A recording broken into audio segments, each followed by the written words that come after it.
Olá, catequista! E a você que está ouvindo, começa agora o podcast Querigma Hoje. Acompanhe conosco o bate-papo de hoje.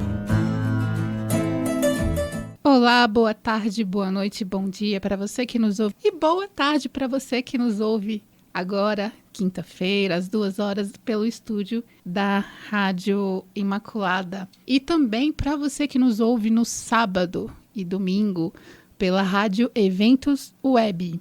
Hoje começamos o nosso programa Querigma Hoje. Seu encontro com Jesus.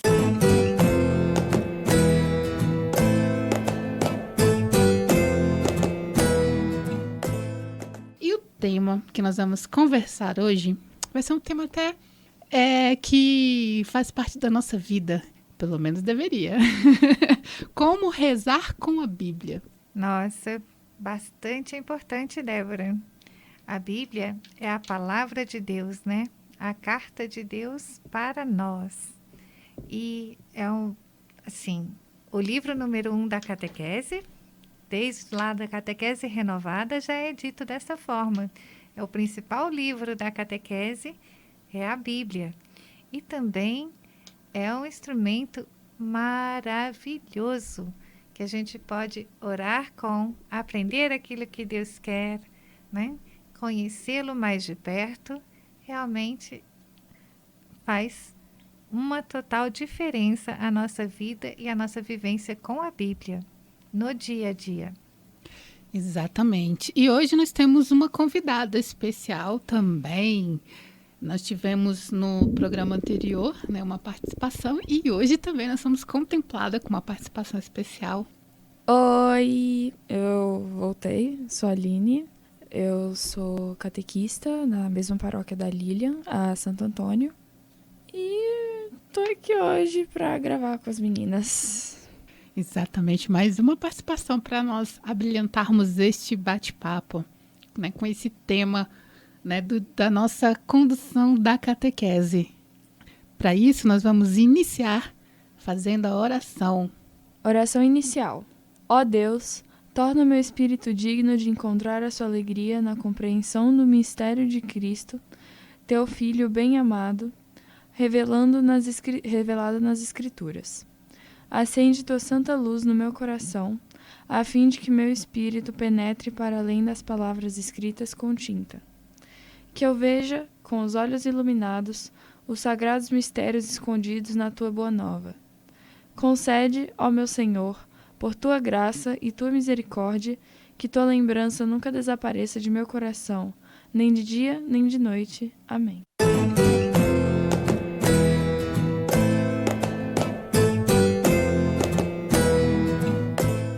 Sim, esse foi um texto extraído do livro A Bíblia foi escrita para você, de Monsenhor Jonas Abib.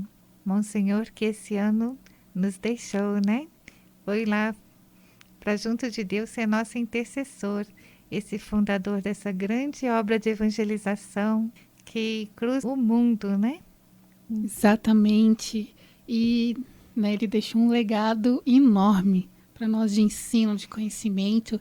Ele era um apaixonado pela Bíblia, pela leitura bíblica. Na maioria dos escritos e pregações que ele deixou, ele também sempre pontuou a Bíblia como a essência, né, da vida do cristão, da nossa vida, no nosso dia a dia.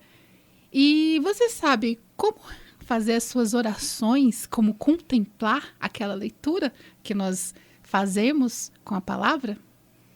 Sim, olha, a iniciação à vida cristã, ela dá uma ênfase que os nossos encontros de catequese sejam sempre, né, contenham sempre a Lectio Divina, né, a leitura orante da Bíblia. E é muito bom que a gente aprenda a rezar através de uma metodologia como esta. Apesar de que Deus, na oração, Ele está sempre nos conduzindo, né, nos inspirando, nos conduzindo, mas aprender dos monges do deserto, né, dessa tradição da nossa igreja, uma maneira de rezar como a Bíblia, é muito bom e salutar, né, Débora? Por isso que hoje nós vamos aprendermos a rezar como rezavam, né, os padres do deserto, né, os monges. É uma tradição que a igreja tem. Essa leitura orante, essa Lectio Divina, é uma tradição que vem de séculos.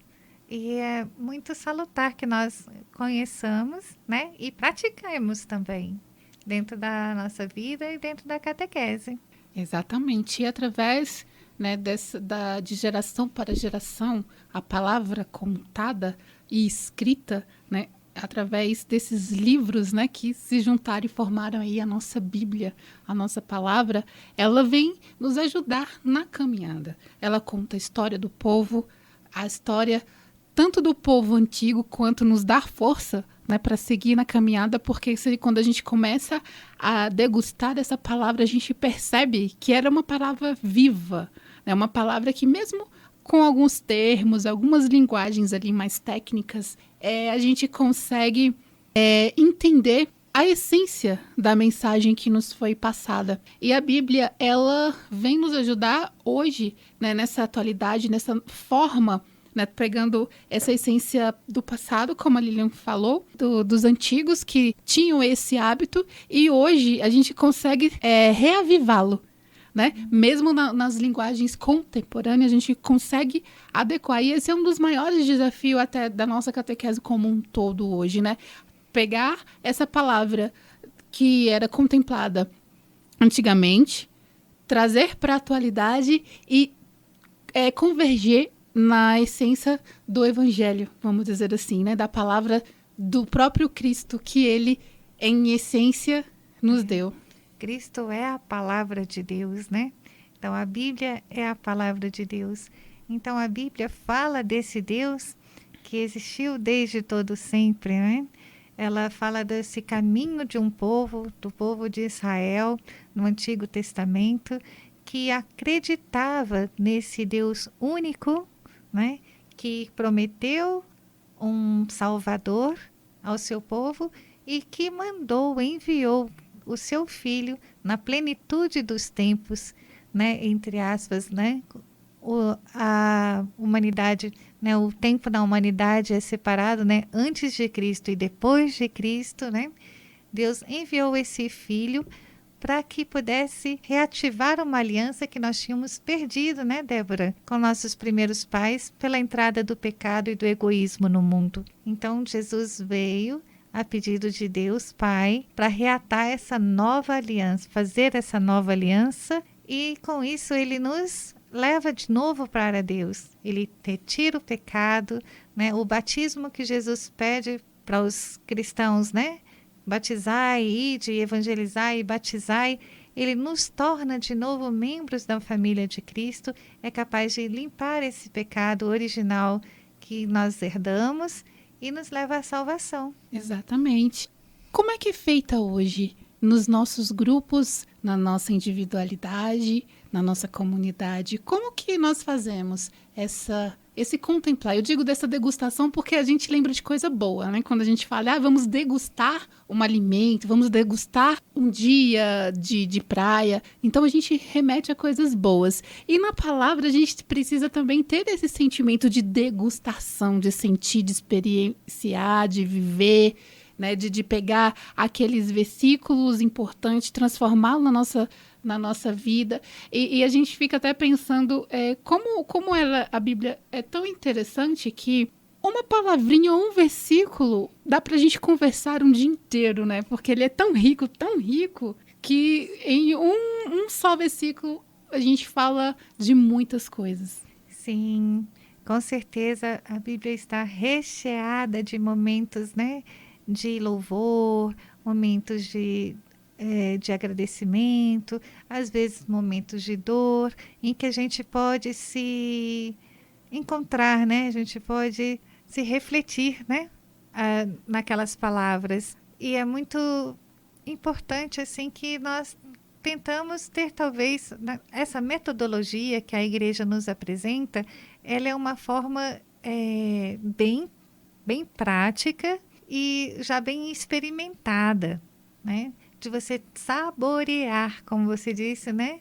A palavra de Deus, de uma forma que ela incorpore no nosso sentimento, na nossa vida, e a partir dela a gente possa iluminar nosso entendimento, a nossa inteligência, para realmente caminhar de acordo com aquilo que Deus deseja para nós, né? Exatamente. Eu queria ouvir um pouquinho da Aline, como é feito na sua vivência como jovem, né, na sua individualidade, na sua comunidade. Conta pra gente como que você tem essa degustação com a palavra.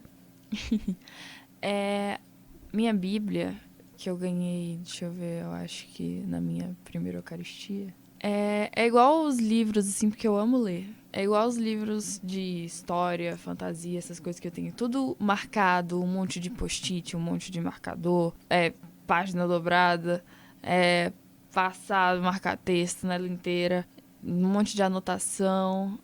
Eu gosto muito de, interagir com a palavra. Eu tenho feito mais o hábito, cada vez mais, de fazer a Lectio Divina, que eu conheci com uma amiga minha, eu não sabia, e meditar um pouco sobre, como você disse, versículos mesmo, assim, coisa pequena que dá uma infinidade de reflexões e pontos de vistas, e é muito incrível. E em comunidade, por exemplo, no Jobs, que eu participo ativamente, eu sou, que é a pastoral dos jovens, e é também conciliado com o Movimento Escalada, que é o nosso grupo jovem. Todo encontro, a gente tem uma temática e a gente sempre cada um leva uma leitura da temática, apresenta para o grupo e a gente faz subgrupos e conversa sobre e prepara, por exemplo, um teatro, então uma apresentação, uma reflexão sobre o que a gente entende. Então é muito bom esse nosso jeito de, refletir a palavra em conjunto.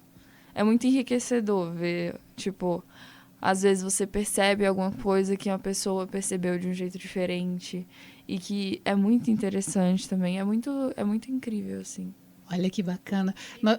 Nós íamos até comentar sobre a questão dos passos da Lectio Divina, mas a Aline já falou pra gente, né?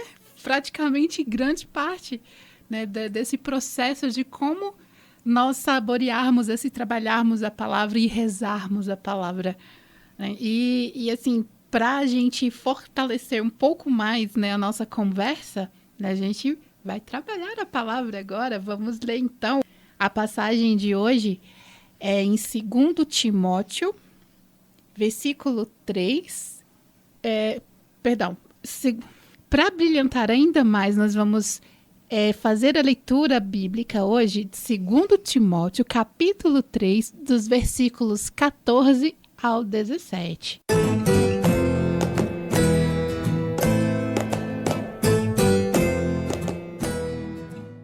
Tu, porém, permanece firme naquilo que aprendestes e creste. Sabes de quem aprendeste. E desde a infância conheces as Sagradas Escrituras e sabes que elas têm o condão de te proporcionar a sabedoria que conduz à salvação pela fé em Jesus Cristo. Toda a Escritura é inspirada por Deus. É útil para ensinar, para repreender, para corrigir e para formar na justiça. Por ela, o homem de Deus se torna perfeito, capacitado para toda boa obra. Palavra do Senhor. Graças a Deus.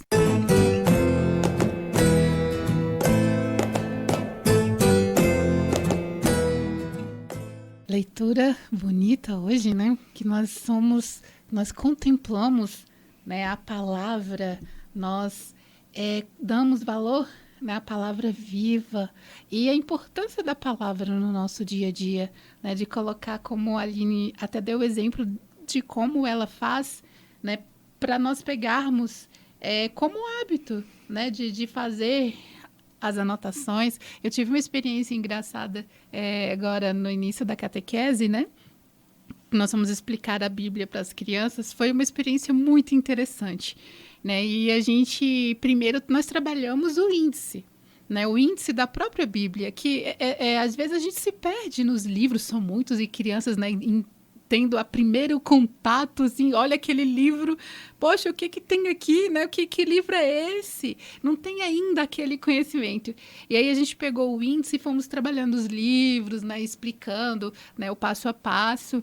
E foi muito interessante porque eles começaram a perceber, primeiro, a diferença entre as linguagens, né, da Bíblia, porque a gente sabe que tem algumas traduções, né? Então, é do hebraico, né? O aramaico, depois veio o grego para o latim.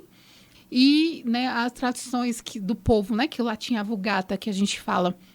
E aí, a partir disso, a gente começou a dar esse ensinamento com a própria palavra. Às vezes, a gente traz tantos, né, recursos didáticos que é importante, né? Não desvalorizo, tanto que a gente confeccionou uma Bíblia grande, colocamos lá para as crianças, né? Ensinamos a questão dos números, da numerologia na Bíblia, como que eu vou achar uma leitura. Então, é interessante a gente resgatar isso também, esses pequenos detalhes de ortografia. Eu brincava com eles que eu falava assim, olha, hoje a gente vai aprender um pouquinho de português. Por quê? Porque na Bíblia tem o capítulo que é dividido por um pontinho e aí é dividido por um hífen. Então, vocês sabem a diferença? Tem os dois pontos, tem o travessão, enfim. E eu fui utilizando, né, essa metodologia do que eles têm na vivência deles e trouxe para dentro da palavra. E aí, naquele índice, algumas Bíblias tinham escrito, por exemplo, Pentateuco, e depois escrevia os livros, eram os livros sapienciais. Outras Bíblias já iam direto, né, para os livros e as referências das nomenclaturas, né, com as siglas. E outras Bíblias, né, já tinham as explicações. E, inclusive, levaram Bíblias que não eram católicas, que nós também trabalhamos a importância de ter as Bíblias católicas na catequese. A gente sabe, né, que tem muitas crianças que ganham de família, ganham mais a importância de ter aquela linguagem, porque nós temos 6 livros diferentes. Então, a linguagem evangélica é diferente, né, não só evangélica, mas de outras igrejas, né, cristãs. E aí a gente sempre aconselha os pais, nós como catequista, dessa importância de termos uma linguagem católica, porque é a linguagem que nós vivemos em comunidade, então é essa que nós devemos trabalhar com as crianças. Até um certo período a gente até deixa, né, aquela criança utilizar a Bíblia, mas aí a gente vai trabalhando a consciência dela. E foi essa experiência que nós tivemos. Nós utilizamos a própria palavra, trabalhamos com ela todos os capítulos, versículos, as nomenclaturas, e foi um encontro sensacional. Então, nós percebemos que, a partir daquele momento, as crianças começaram a marcar.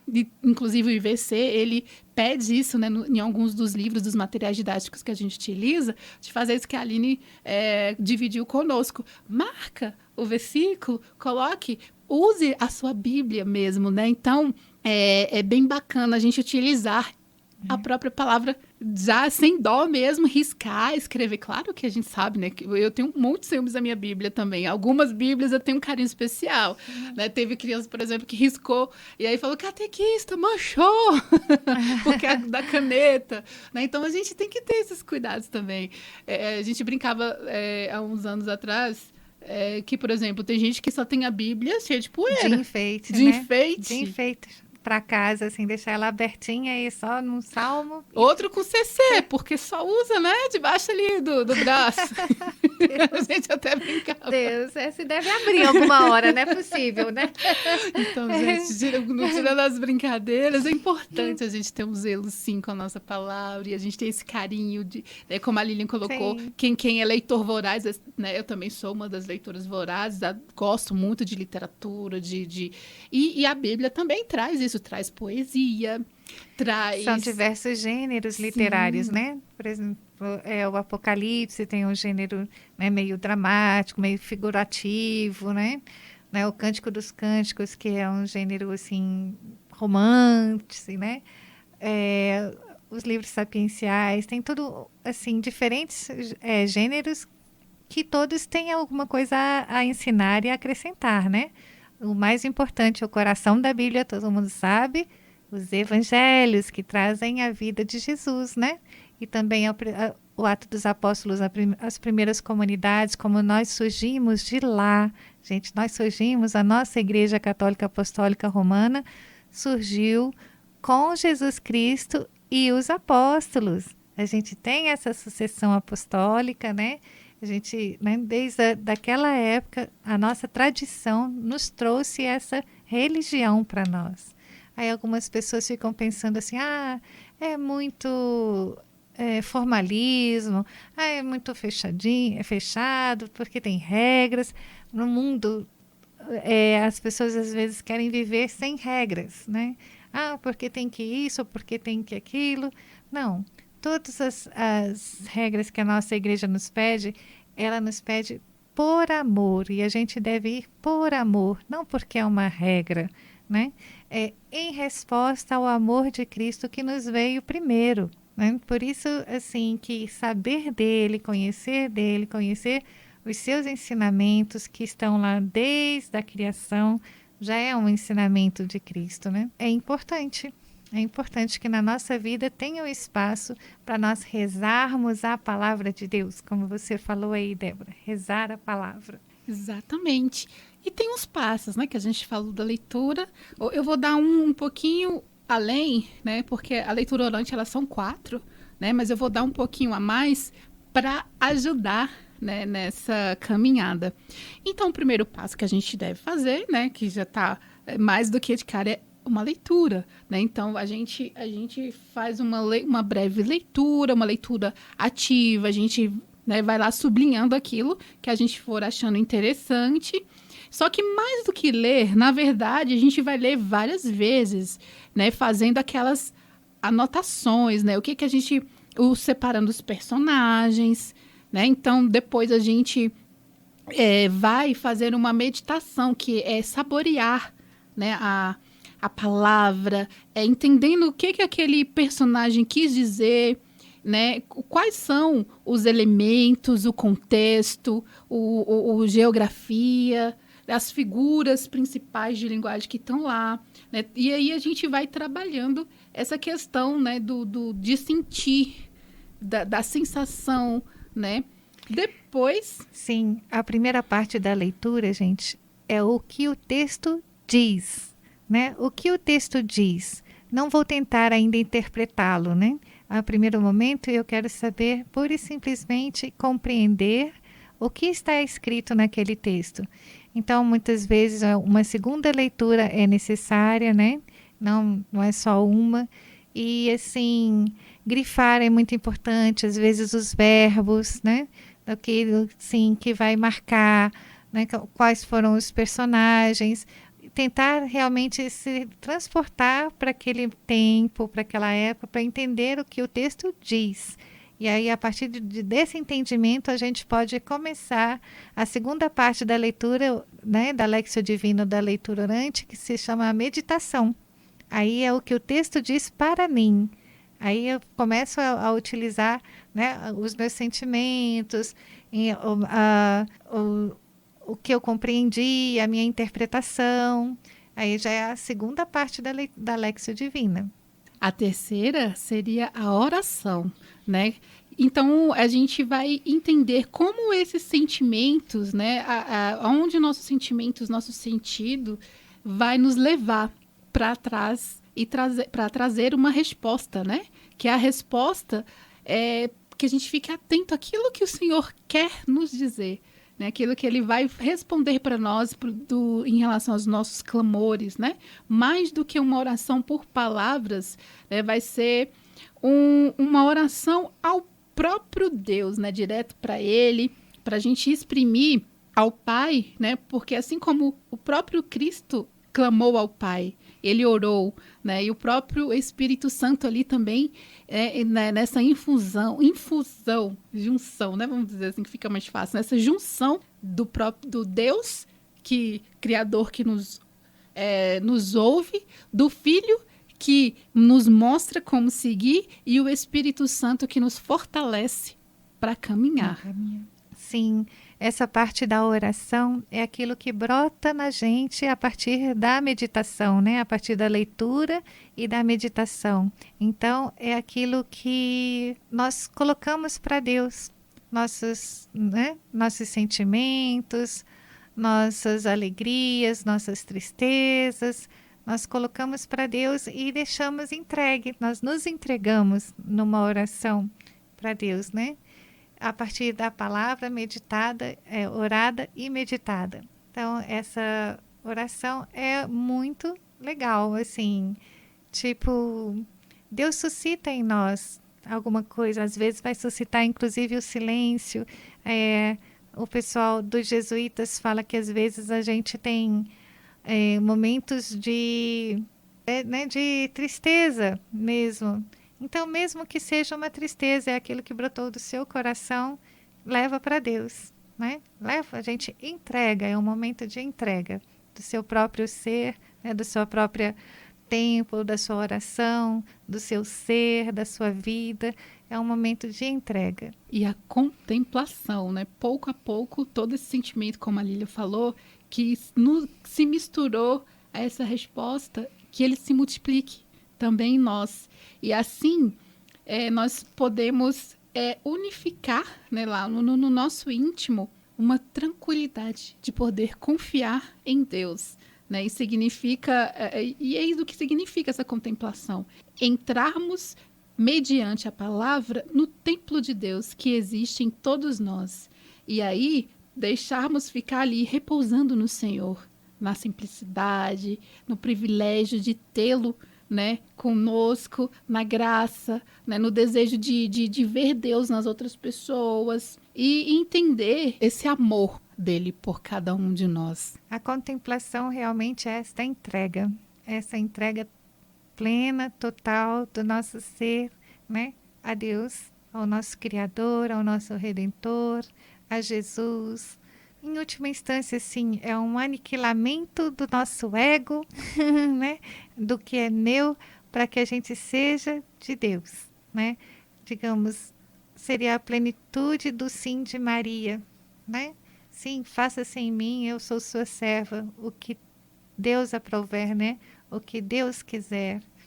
E, assim, essa contemplação, os grandes místicos, nossa, devem ter, assim, conseguido estar plenos de Deus nesse mundo.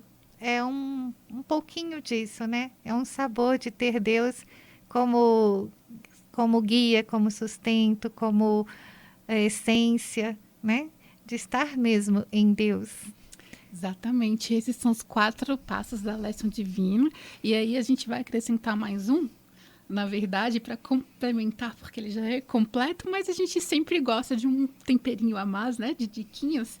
E a gente trouxe o último passo, que seria escrever, né, que é o ponto de chegada, né, de todo esse passo a passo que nós acabamos de fazer. E aí a gente pode começar a criar um hábito de criar um diário espiritual, né, pessoal, né, que é onde a gente vai fazer escrever naquele momento em que a gente passou de cada um desses passos, pegou aqueles personagens importantes, né, entrou ali no seu íntimo, agradeceu a Deus, né, contemplou, e aí agora a gente vai colocar até uma palavrinha de esperança, né, uma vivência do dia a dia, o que aquilo me tocou, como é que eu posso transformar a vida, ou, né, aquilo que mais lhe chamar a atenção, criando assim o seu diário de orações. Olha, é uma experiência que eu tenho feito há alguns anos, assim, não consigo fazer todos os dias, mas às vezes aí depois eu pego as leituras do dia e faço às vezes várias no mesmo dia, né? Mas escrever aquilo que se passa dentro da nossa mente, dentro do nosso coração, é um instrumento bem legal. Já ouvi até falar, assim, com relação ao cérebro, né? Quando você está escrevendo, você já está ativando uma outra parte. Porque, às vezes, os nossos pensamentos, eles são muito rápidos, né? Eles são muito, assim, desconexos, tudo ao mesmo tempo, e a gente não consegue colocar em ordem. Mas se eu já tenho que parar e escrever, eu vou ter que colocar em ordem os meus próprios pensamentos, né? Então, é um exercício muito legal. E, assim, quando você para e olha no seu caminhar, o seu livrinho, né, o seu diário de oração, você começa a ter um autoconhecimento muito mais profundo. Assim, poxa, eu estava me sentindo daquele jeito, Aí Deus, né, me encaminhou para eu fazer aquilo outro. Aí eu experimentei, me senti de outra forma. E você vai vendo assim, talvez as ondas da vida, como está se passando, né? Os momentos e como Deus é força, né? Ele sustenta a gente. Então esse diário de oração recomendo, gente, escrever para Deus, como se estivesse conversando com Ele. Meu Senhor, eu estou assim, não estou legal, ou me ajuda nisso, vai fazer, aconteceu aquilo, né? Essa intimidade com Jesus a gente pode, olha, aproximar bastante com um diário de oração. Recomendo muitíssimo. E já fica como uma dica para usar com os catequizandos, né? Nas suas catequeses, de incentivá-los, né? Porque a gente tem tão pouquinho tempo, né? Uma hora, né? Então a gente dá esses passos e deixa esse gostinho aí para eles de quero mais nos seus próprios diários, né? Quem sabe aí o catequista que tem um pouquinho mais de condição, né? Entregar um caderninho de presente para cada crismando. Claro que a gente sabe que algumas realidades não é possível, mas aqueles que podem, né? É uma ideia interessante, um bloquinho, né? Um mimozinho quando vocês forem falar da Bíblia para incentivar esse passo a passo e utilizar, né, também aí nos nossos dias a dias, né? Eu também sou apaixonada por escrita, né? Sou suspeita de falar por ser, né, jornalista, comunicadora. Então sempre estou com caderninhos de anotação e tenho esse devocional também, que algumas igrejas até utilizam com esse nome um pouco mais forte, né? O seu devocional diário. Sim, eu acredito também as agendas, né, litúrgicas que trazem o evangelho do dia, que é aquele evangelho que é lido, né, que é rezado, celebrado. No mundo inteiro, o mesmo evangelho, que a nossa igreja é una também com relação a isso, a sua celebração, né? Nós celebramos